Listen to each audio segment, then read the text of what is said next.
Panitikan, tinig ng lahi, diwa ng bayan. Lapit mga kaibigan at makinig kayo. Ako'y may dala-dalang balita galing sa bayan ko. Nais kong ipamahagi ang mga kwento at mga pangyayaring nagaganap sa lupang ipinangako.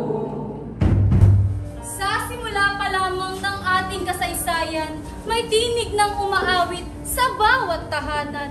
Ito'y tinig ng puso, damdamin at diwa. Sa tula, sa dula, sa alamat at kwentong di mawala.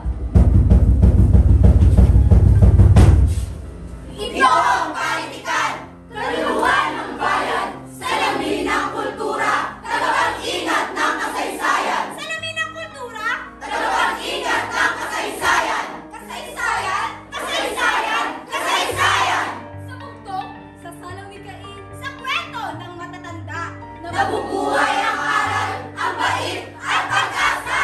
likas sa Pilipino, ang likha at guni-guni. Sa panitikang likha, tayo'y naging malikhain.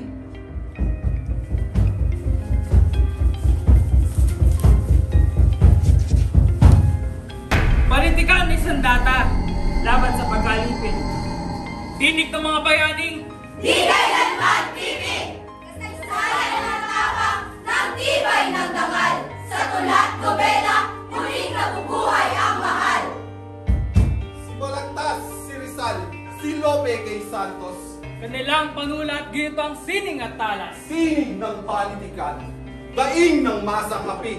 Sa bawat tinig, sigaw ng Kalayaan! Kalayaan namin! Panitikan ay hindi lang libangan o aliman. Ito'y ako'y nabubuhay sa diwang makabayan. Sa panitikang Pilipino, tayo'y nagkakaisa. Lahing wika at kultura'y muling sumisibol at lumalaya.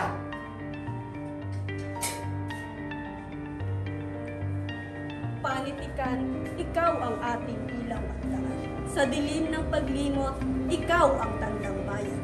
Ikaw ang hinig ng puso ng bawat Pilipino. Panitikan, ikaw ang tunay na